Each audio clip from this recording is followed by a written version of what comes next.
So today's session is highly technical, as most of my sessions are.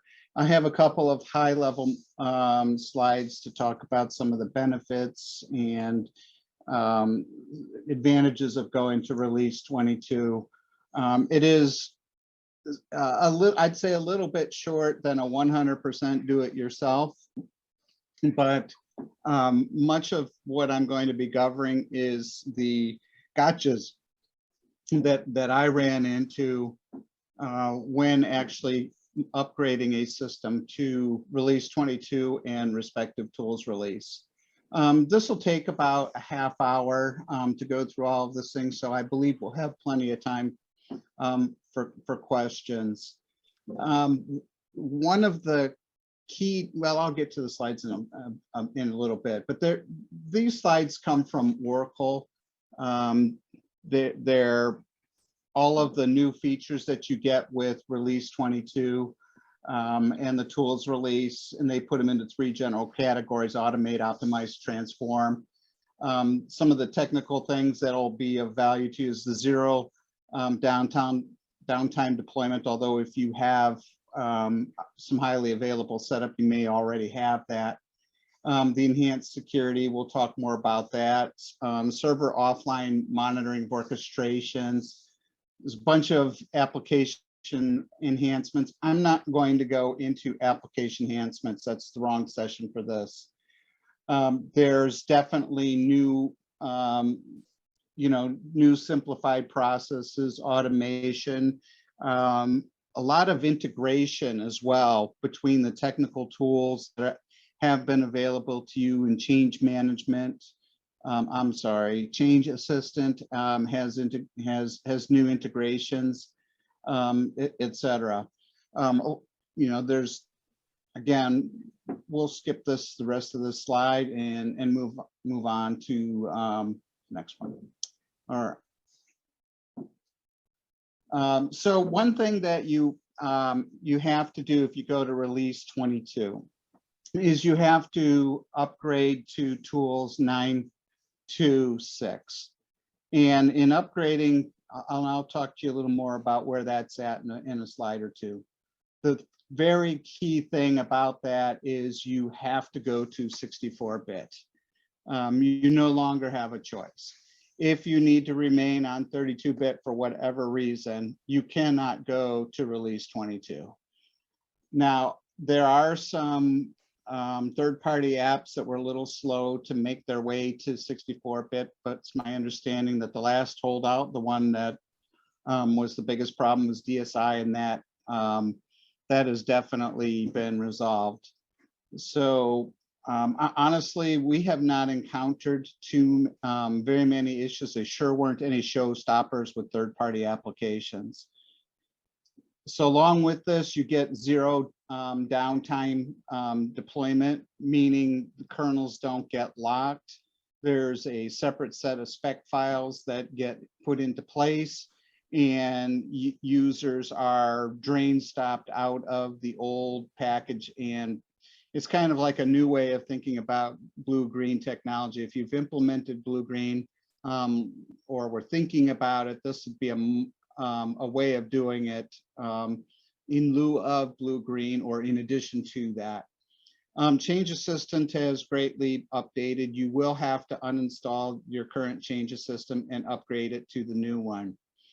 The cool feature about the new Change Assistant is the ability to look at dependent packages and also integrate via AIS server to get what has actually been implemented in your system.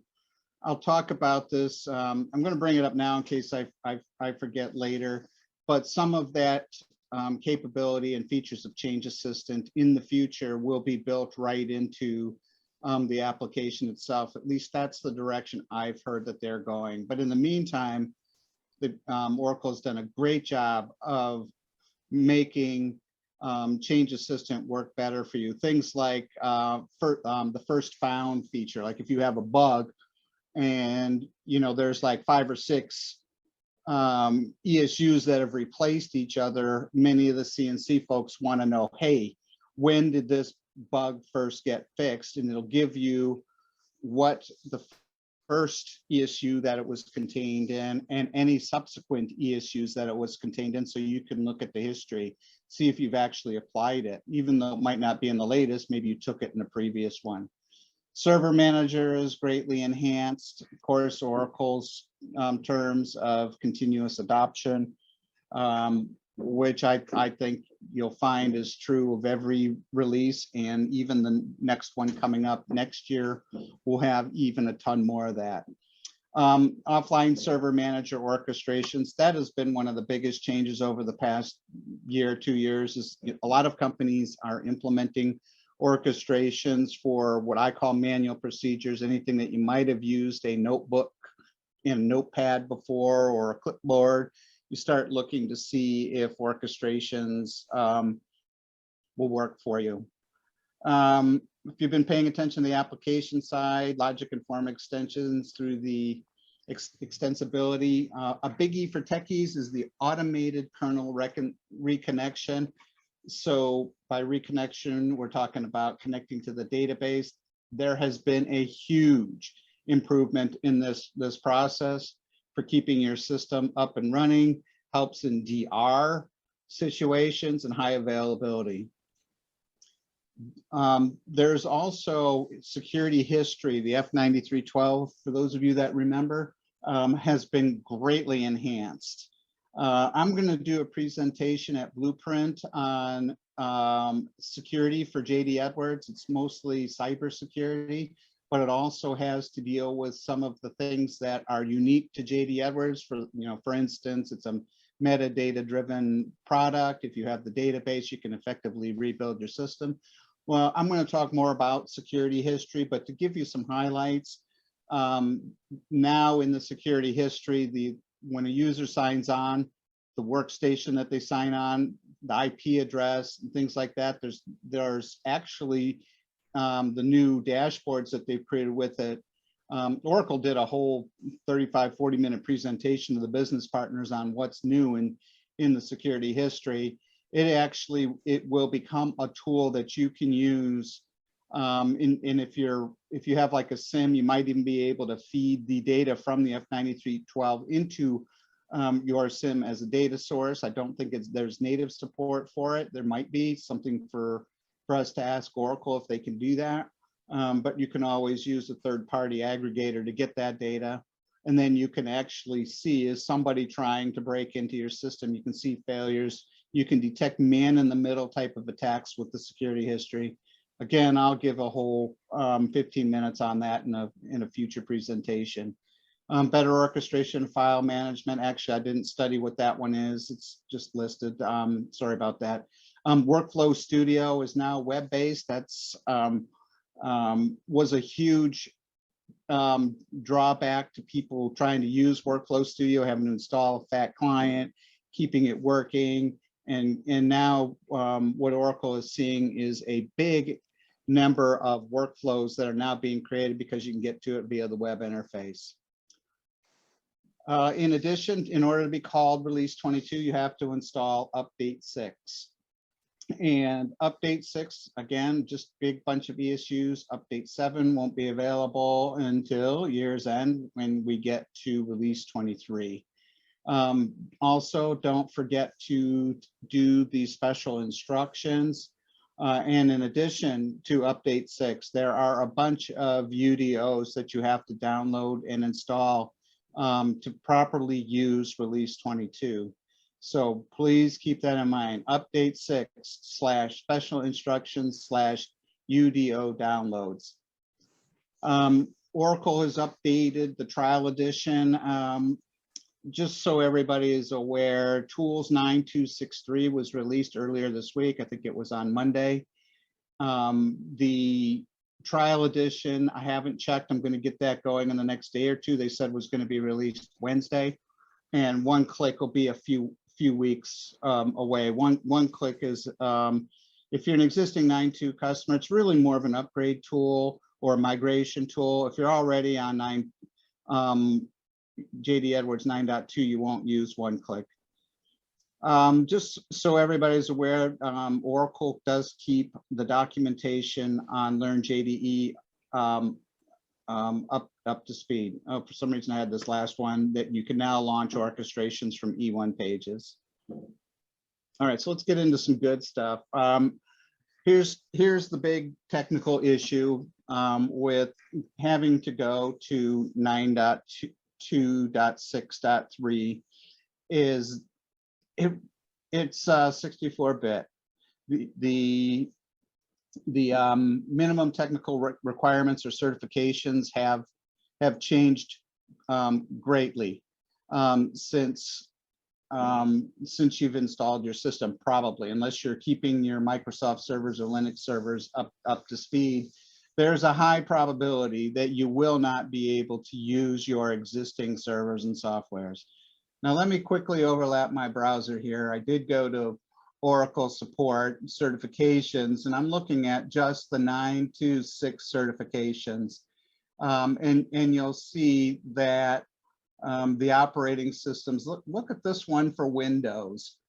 Windows version, one version is supported 2019. Okay, so you're probably, if you do the search for the other server types, enterprise servers, deployment server, Windows 2019 is the supported version. Now that can become a little bit of a problem for you if you're looking to upgrade an existing system that's running on an older version. One thing I will tell you is you have a 99% chance that you don't have to do the deployment server until after you've gotten your lower level environments upgraded, and maybe do it right at go live, as opposed to upgrading that server up front when you do your development and prototype environments or whatever your lower level environments. So, you know, you might want to discuss servers with a consultant like GSI just to make sure, since it's all 64-bit, you may need to retrofit your code, but honestly, I have yet to run across or hear of a single person that had to retrofit as a result of it. That doesn't mean it's not possible. I personally have not heard of anything or the required. So you also need to make sure that all your third-party integrations are 64-bit, and to be honest, they're all there now. But in your project, you do need to double check, list all of your integrations, list all of your third parties, list everything you've written yourself. If you've written some 32-bit Java code, you may need to modify it. And honestly, folks, if you weren't aware of this, 10 years ago, we asked the technical folks at Oracle if they were going to go to 64-bit, and they're like, nah, there's no need to. Everything's web-based. We're never going to migrate things to 64-bit. A lot of the underlying tools were already there. But then along came Java, and the Java team at Oracle deprecated 32-bit, forcing the JD Edwards, I wouldn't say forcing, I said they made the decision then to upgrade the underlying tools to 64-bit. Also, there's, let's go to the next slide here. Sorry, folks. Let's see. Oracle, I put this in because it's kind of important. It's a little bit different than what I was talking about, and I'll get back to that. Starting with tools 925, Oracle, Solaris on Spark, and HPUX Itanium in 32-bit were deprecated. Also in 925, some of these older versions of Microsoft and OSs were also deprecated. So it's more of an informational slide. Okay, so back to what I was discussing. Here's what you can expect to upgrade along the way. Operating systems, 2019 for Windows, Linux 7 and 8. If you go to the certifications page, they're not going to give you specific releases of Linux and say you've got to be on Linux 7.6 or higher. They just say Linux 7 and 8. iSeries, they are specific, 7.3 and 7.4. There's also one thing I forgot to put on this on the middleware was was WebSphere, but there are specific versions of 8.5, et cetera, that are listed. You need to go to the certifications. WebLogic for sure, 12.2.1.4. I have yet to run into anybody that had installed that version. If you had previously installed it, there might be some good news. You might not have to create a new web server. However, if you haven't, the obvious recommendation is to go to 14 variety. Database, you may not think you're on the Oracle database, but if you have a deployment server, that database has to be upgraded to 19C. That is definitely a requirement. And here's the one that's really tricky, and that's Java. Requires the 64-bit versions. If you're installing on existing machines, the real tricky part is you still have the 32-bit version on there. And they are neat, especially the deployment server. I found the deployment server in doing the upgrade was the trickiest one because it was an upgrade. I was modifying an existing server. I wasn't installing a new server like when I got over to the enterprise server and the web servers where I did install new servers. Most places have one deployment server and they're upgrading it. If you're fortunate enough to and can stand up a new one and just kind of swap it over, you might be a little bit easier. I also found that the order of operations was very tricky. I had upgraded the Java version to 64-bit, but then some things required 32-bit, so I had to put it back on and get what I was needing working. And then I had to reinstall the 64-bit. And in some cases, you can just change the path and back and forth to get around it. Also, the compilers have to be upgraded. If you're going to do an in-place Linux upgrade versus installing a new one, you're going to have to take some of the 64-bit binaries. We have a list of yum packages for Oracle Enterprise Linux if you have any questions on that. So be prepared to install and upgrade your compilers. Change Assistant, as I mentioned already, drastically changed. Much more intelligence, integrates with AIS instead of a download directory. So you can look at what you have installed versus what's been downloaded. Change Assistant is going to continue to mature to the point where it may not even exist. It may be integrated right into the web client in the future. It's just a prediction on my part based on what I've been seeing. Also, and I didn't really put a slide about this one on the 64-bit business functions have to be loaded. When you're doing your package build, you'll actually see the process of those 64-bit business functions getting uploaded into the repository database that stores the C code. So the first time you do a package build, expect that process to take just a touch longer. Because it has to load. Okay, so here's some notes for in the field. Double check the MTRs, it's just an old term from working at JD Edwards years ago. Oracle certifications is what it's called now. I've got some key links here. If you're planning to do this yourself, these are links that are an absolute must. And this third one, I've got the software update guide for taking software updates. And I also have the release upgrade guide right here. One being for the tools, the other being for ESUs and ASUs. And then this one is very important, implementing 64-bit processing with JD Edwards Enterprise One. And I clicked on that link and I'll pull it up and show it to you here. This can kind of be used as your, well, more than kind of, you can use this as your beginning document. I think you'll need to refer to the other guides, but implementing 64-bit processing is going to give you most of what you need to know. Also, the known issues, you can't get through this process yourself if you don't go through this. There are many little gotchas. Little things like the database needing to be upgraded. There's very good processes and procedures for doing that, for point and click to where to get the download links to the code.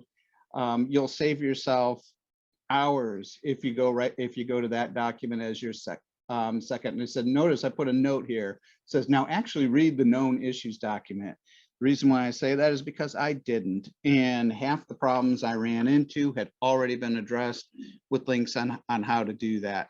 There is a database patch that you have to apply, and it will not work if you don't apply it. So not only do you have to apply the 19C on the deployment server, but you have to take the patch. So, and this is a little note, you can get away with upgrading the deployment server OS when you upgrade production. So if you're sitting on 2012 or 2016 and you don't want to touch it until you upgrade production, you don't want to build a new one for lower level environments, it's one of those you can leave out there and it'll just work. Okay. Here's some additional notes, you know, kind of some proceduralized things here. Download the latest tools. It's 9.2.6.3 right now. Not only download update 6, you're faced with the code currency project here along with the tools release. So if anybody thinks you can do this tools release in a short period of time, you're not going to, if you have like a Windows SQL system that you did in a week once before, this one's not going to take a week. This upgrade's going to take quite a bit longer. Release 22, you have to take it. Update 6 is a part of it. You also have to download the ESU fixed current. There's also a list of 64-bit ESUs that you have to download as well, separate from that. So update 6, 64-bit ESUs, ESU fixed current. And you'll also need to get the 64-bit JDK. I checked this earlier, 1.8.0.321 is the currently supported version at the time that I checked a couple of hours ago. When we did our lab, it was 3.1.1. So you'll need to download WebLogic. You can use 12.2.1.4, but if you're downloading, just go ahead and take the new one. I did have problems with installing 14.1.1. I thought it was that, so I went to the previous one, but it has to deal with I call creating the inside the configuration tool where you create the machines. I started creating multiple machines and it seemed like it hosed the implementation. So if you get in and you create a new machine and you create a second machine and you find that things are all of a sudden not installing, don't go to the older version, just uninstall what you did and reinstall 14.1. So I did find that it was very sensitive to creating multiple machines inside of the WebLogic installer. Okay, you're going to have to download the Oracle Database 19C for database. If that's your end database, even if it's not, you're going to need it for the deployment server at the very least.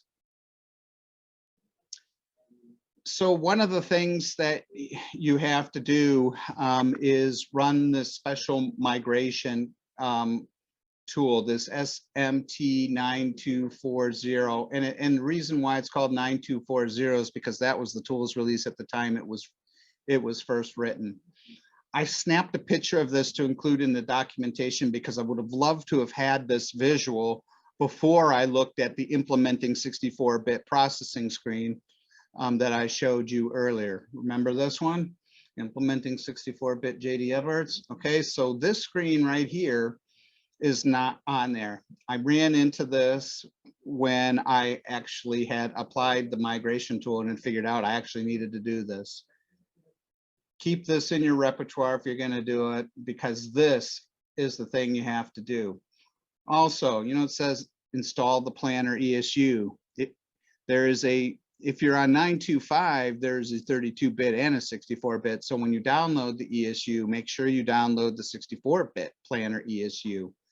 Then you have a tools roll up ESU, and then you have to apply the 64-bit business functions, build a full client and server per path code. Now I had several issues with starting the active console on the deployment server after I had installed this. For instance, there used to be a like there's a JVM that gets started when you launch Active Console. That used to be in a folder called server. They're now looking for it in a folder called client. So when you get to that point, it's in the system bin32 folder. You will need to, in JRE, you will need to create the client server, unless I did something wrong. But anyway, I was able to get around that issue by just copying the jvm.exe to it.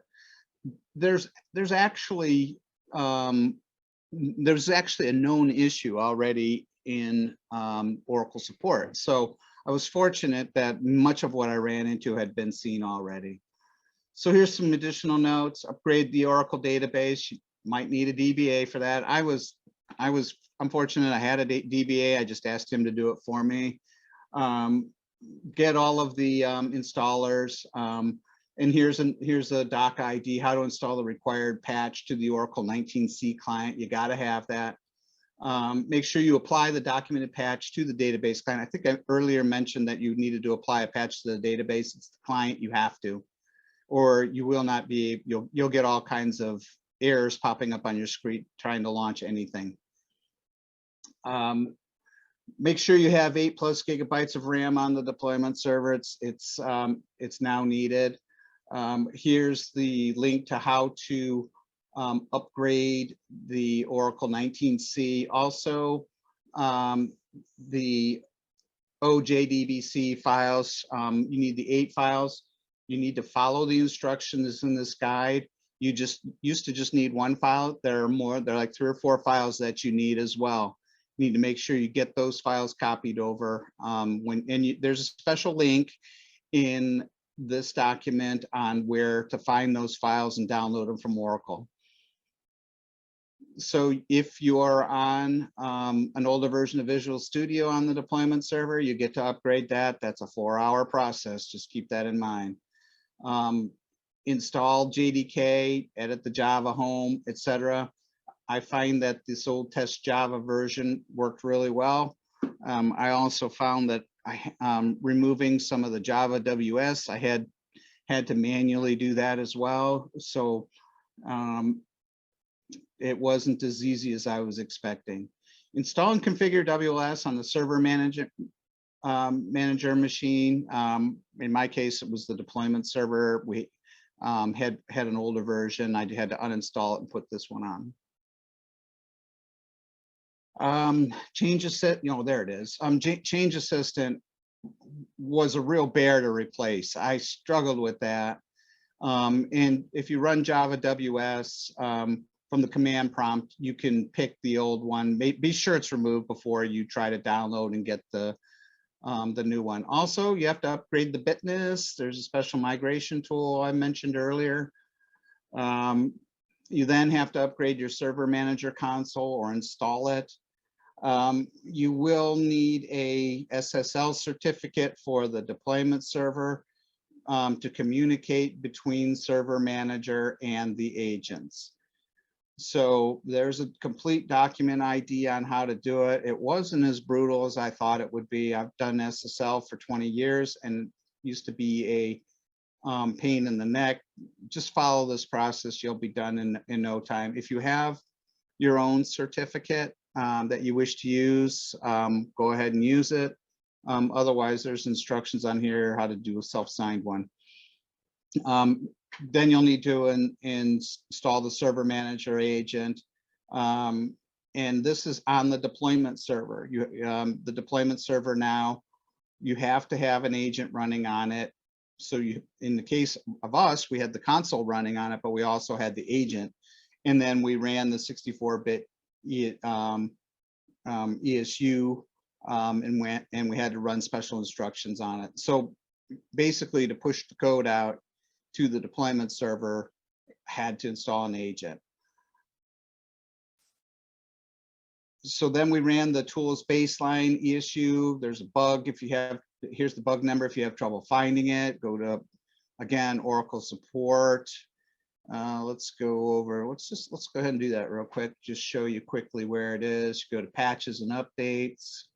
from the main site, and then there's the JD Edwards right there, and the separate screen pops up, and you just type in, just put in those bugs right there. You notice it says bug here with the star. You can just type that in, and you'll find the latest. Okay, let me shut that down. Don't forget to run the automated special instructions after you apply the tools baseline issue. That handles creating a bunch of new OCM mappings, data dictionary items, things you used to have to do manually. Okay, so I mentioned deploying UDOs, and I actually have the link embedded in my presentation on where to go to make sure that you can find those UDOs.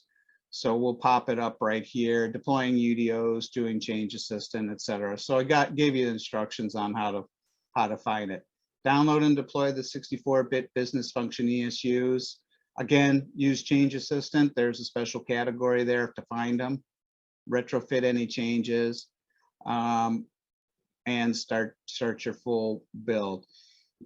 You know, you might want to wait until you do your other servers. Like if you're going to do a full build on, actually you do need to wait. If you're going to have an enterprise server waiting for you to do the server side of the build. So maybe you want to wait.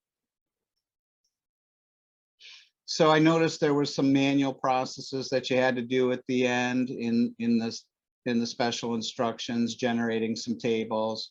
Here's the link to the JDBC drivers to get the right version.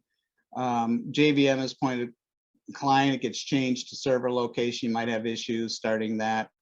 Don't forget the update 6 instructions, and also don't forget the associated UDOs. Whew, sorry about that. Enterprise server,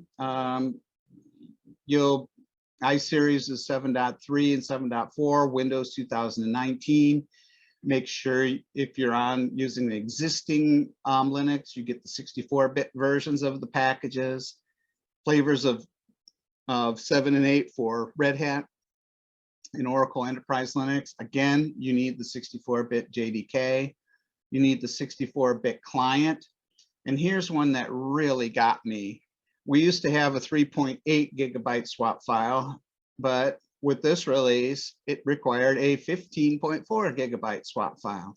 Plan to have that beforehand, or you'll get stopped in a jiffy.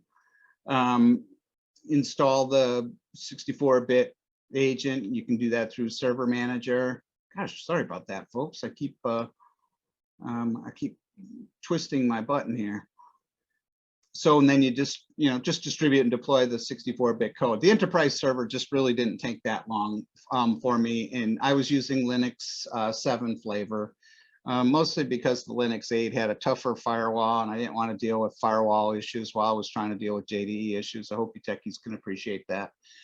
Web server, almost identical issues to what we saw in the enterprise server. Make sure it's supported. 64-bit JDK, 64-bit agent, distribute and deploy the JDE 9.2.6. Whatever version you're at, code base. So those weren't that difficult. Full build. I did find that starting and stopping, just kind of be prepared to start and stop the full build a few times just to troubleshoot issues, because you got new compilers you have to troubleshoot, you got new JDE code, you're uploading 64-bit stuff. Now that you're dealing with the zero downtime, there are subfolders inside of your package directory that you didn't have to deal with before. I found myself having to manually copy things around. Again, known issues. Don't expect your package build to work right the first time. It's going to fail. Just troubleshoot them. If you have an issue, send it to me. There's a high probability that either myself or somebody else has seen it, and we'll give you the quick fix to it if you can't find it yourself. So what's next? Release, I mean, you're all going to be going, or not all of you, but many of you will be going to Blueprint in June. Oracle is already going around talking about some of the features that they have. Release 23 will be at year's end of this year. They will be web enabling many more activities. There'll be more orchestration material, things you can do in orchestrations. You know, for instance, you can automate the entire package build process in orchestrations now. And I think Oracle was demonstrating that 3 to 4 years ago, but now it's a reality. Change Assistant, I think you're going to find will be more web enabled inside of JD Edwards, some of the features, impact analysis, etc. You'll be able to do, you know, package builds would be my guess, just my own opinions. All right, so Mike, that is it for me. It's time to go to the question and answer section. So I'm going to stop sharing. We have some really juicy ones here. Let's hopefully good ones. Let me go back to sharing my screen. Just give me a second to reorient myself. Oh yeah, you can share a screen, or I can. It's just a Q&A, but why don't you may want to go back and okay. Anyway, I'll keep it here if you want to take over control, but feel free. I know you shared a number. We are going to have we will email all attendees your PowerPoint slide and the video PowerPoint deck, as well as a video of this in the next 24 hours once we post it securely on the web. However, in the chat for this presentation, I did share the links and tried to break them out of the PowerPoint document, so it has the actual links in there in the chat. It's kind of rudimentary, but at least that gives you instant access to those. And so there were some questions. We had a question. We have about 5 of them. We had a question in the chat. Do you want me to take them? I can see the chat. So. Oh yeah, go. Well, there's one in the chat. Can you see the Q&A? Yeah, I can see. Okay, yeah, I kind of answered James's by accident there, but yeah, go ahead. Yeah, the one from Becky just popped up about upgrade deployment at go live. Do you mean after go live? Well, you could do it after, but I'd get it done shortly afterwards. What I meant to say was upgrade the deployment server while you're doing your production go live. If you don't have, and you want to let it go that way for a while, you can, but then if technically you're in an unsupported situation by Oracle, and so far as the underlying OS has not been certified by Oracle, they may or may not choose to support you. So I'd advise getting it done very quickly after go live. Okay, then I don't know if you can see the answer to question James's question about, so will the 64-bit update to the deploy server support 32-bit package builds for the prod ENV, PROD ENV? That is a great question. No, you will need a workstation to configure to do production package builds during that process. Okay, I'll let you go ahead and answer the rest of the open ones if you can see them. Do you see 4 open ones? Yeah. Okay. Yeah, so can you just upgrade the tools and do the apps later? No, you absolutely cannot take tool. If you want to stay on and do the apps later, you want to go to a 925 flavor.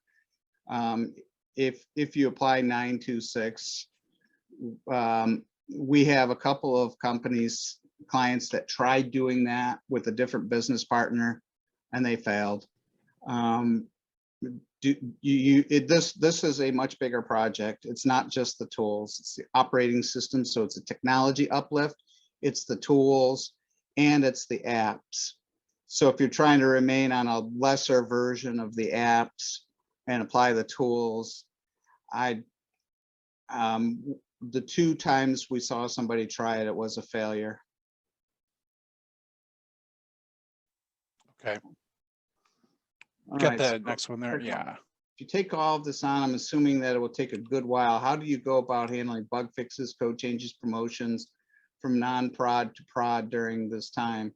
That's actually a project implementation detail, and there are mechanisms and ways around that, but you still have your normal, and I'm just going to use JD Edwards terminology, dev to PY to PD promotions. The one potential problem you can have is if you accidentally promote a 64-bit code into production, you're going to have a problem. So my advice is to get this done during a period where you can put development on hold. That is your best opportunity. Many things that are done in FDA, RDA, et cetera, will promote like normal. So it depends on what you're developing. If it's business functions, named event rules, anything that gets compiled, it'll probably work, but don't say John said it would work, because I don't know. All right, do you recommend doing all these upgrades together? If we're on 9.2.4, should we do the 64-bit upgrade first? Eric, that is probably a really good question. I'll tell you this, if you do the 64-bit migration first, you've done the hard part. So if you want to separate release 22 and tools 9.2.6.3 from the 64-bit equation, and maybe even technology uplift, do the 64-bit first. I'd almost say that I'd advise doing that if you don't want to go big bang and want to bite things a little shorter. Hopefully I answered. If I didn't answer your questions, folks, just feel free to respond. Let's see, they're on 9.2.4.1 going to 64-bit because of baby steps. Yeah, no, great approach. Great approach to apply 64-bit before taking the big step of going to the UN6, which will be a much bigger project. So Christine's question was very similar to Eric's. Are there any tools from Oracle regarding which C business functions need to be retrofit? That was a question, and we just got in the chat. Oh, crud. Yeah, there. You know what? I'm going to have to get back to you on that. I believe there is. Okay, it's from Gopi, so we'll have the email address, but no, go ahead. Yeah, and elaborate. I'm not a developer, but I believe there is a tool. I got to ask our developer. I've forgotten the answer to that. Okay, I think that takes us to, Christine said thank you for the verification on that. So not only do we have great questions, we have wonderful manners from our attendees. So again, if there's any other questions, feel free to post them in the chat or in the Q&A. But I think really what we'll do is just kind of round it up here. And thank you for attendance. We will definitely share this webinar, the slide deck, and the video with you all. John, are there any closing big picture items or anything you want to share just about the technical impact of upgrading to 64-bit tools? Yeah, one final thing. The one that I did, the Elapsed project, did take 4 weeks to get through all of the environments, whereas a typical tools release doesn't take anywhere near that. But it was everything. It was a technology uplift. It was bitness. It was the whole thing. So please just don't expect this to be a 1-week project. It's a much larger project. I've got a follow-up question. Is there anything that maybe JD Edwards hasn't said or Oracle hasn't said, or something that maybe a lot of people should expect that maybe isn't talked about when they're going through this, that either from a preparation before or after, anything that they need to do that maybe isn't being talked about much yet? I think I actually addressed most of those with the links, giving them the links to the known issues, and a lot of technical guys tend to skip that, and you can't in this case. There's too many little gotchas. You need to read through the known issues. You need to read the upgrading to 64-bit. It's going to be a little project. Wonderful. Well, thank you everybody very much for joining. We hope that you continue to follow our webcast. Feel free to register and go to our website for more information about JD Edwards and upgrades. And thank you again. We'll give you back about 10 minutes here for your afternoon. And again, thank you so much for joining.